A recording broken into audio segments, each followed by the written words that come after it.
ظلم اہل علم نے بنیادی طور پہ ظلم کی 3 قسمیں بیان فرمائی ہیں۔ خلاصے کے طور پہ یہ سمجھ لیں کہ ظلم کی 3 قسمیں اللہ تعالیٰ نے قرآن کریم میں بیان فرمائی ہیں۔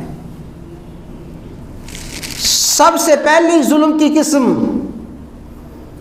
یا بنیا لا تشرک باللہ، اے میرے پیارے بیٹے اللہ تعالیٰ کی ذات کے ساتھ کسی کو شریک نہ ٹھہرانا، ان الشرک لظلم عظیم، شرک بہت بڑا ظلم ہے۔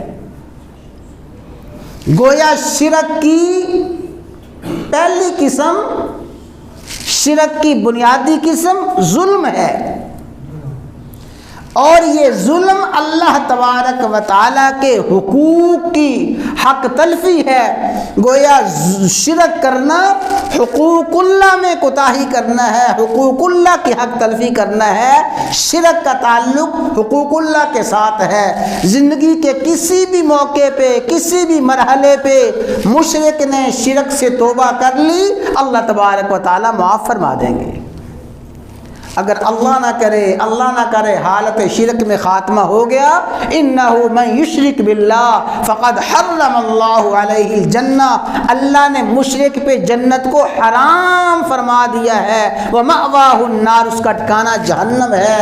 تو ظلم کی پہلی قسم شرک ہے، اور دوسری قسم ومن یتعد حدود اللہ، ومن يتعدى حدود اللہ فقد ظلم نفسہ، جو اللہ کی حدود کو کراس کرتا ہے، اللہ کی حدود کو توڑتا ہے، حدود اللہ کو توڑنے والا، کیا معنی؟ اللہ تعالیٰ کے احکام کی نافرمانی کرنے والا، اللہ تبارک و تعالیٰ کے حکموں سے منہ موڑنے والا، اللہ تبارک و تعالیٰ کے فرما برداری اور اللہ تعالیٰ کی اطاعت سے منہ موڑنے والا، فقد ظلم نفسہ، وہ اپنی جان پہ ظلم کرنے والا ہے۔ تو شرک ظلم ہے، اللہ تعالیٰ کی ہر قسم کی نافرمانی، اللہ تعالیٰ کی ہر قسم کی حکم عدولی، وہ ظلم ہے۔ لیکن ان دونوں قسموں کا تعلق حقوق اللہ کے ساتھ ہے۔ شرک کا تعلق بھی حقوق اللہ کے ساتھ، نافرمانی کا تعلق بھی حقوق اللہ کے ساتھ۔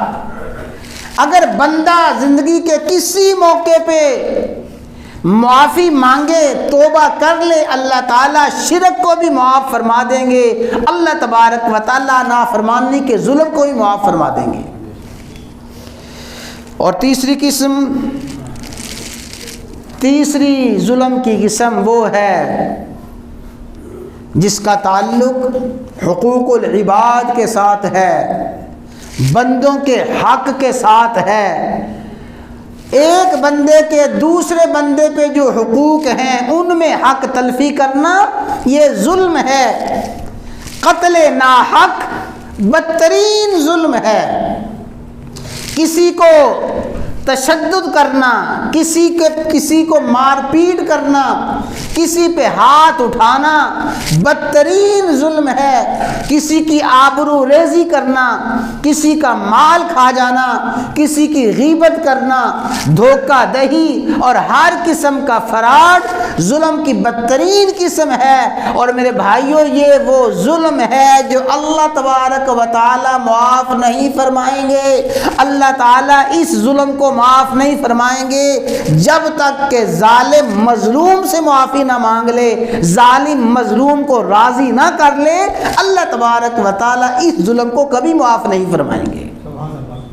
شرک کا ظلم توبہ سے معاف ہو جائے گا، اللہ کی نافرمانی، اللہ تبارک و تعالیٰ کی حکم عدولی توبہ سے معاف ہو جائے گی۔ لیکن جو بندوں کی حق تلفی کا ظلم ہے، اللہ تبارک و تعالیٰ اسے معاف نہیں فرمائیں گے جب تک کہ مظلوم ظالم کو معاف نہیں کر دے گا۔ ارشاد فرمایا امام الانبیاء، سید الانبیاء، سید کائنات، فخر موجودات، بیٹا آگے آ جاؤ، دروازہ چھوڑ دو، دروازہ چھوڑ کے آگے اگلی صفوں میں آ جاؤ۔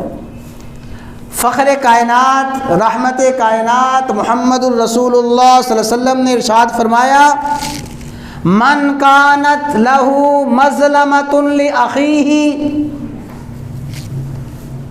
اے میرے امتیو، جس نے اپنے بھائی پہ کسی قسم کا ظلم کیا ہے، اپنے بھائی پہ کسی قسم کی زیادتی کی ہے، فرمایا اس ظلم کو، اس زیادتی کو دنیا ہی میں معاف کروا لے، وہ ظلم اور زیادتی دنیا ہی میں معاف کروا لے، یعنی اپنے اس مظلوم بھائی کی حق رسی کرے، اس مظلوم بھائی کا حق پورا کرے، اپنے مظلوم بھائی کے ساتھ اپنا معاملہ صاف کر لے، اس دن کے آنے سے پہلے جس دن کوئی درہم کوئی دینار کام نہ آئے۔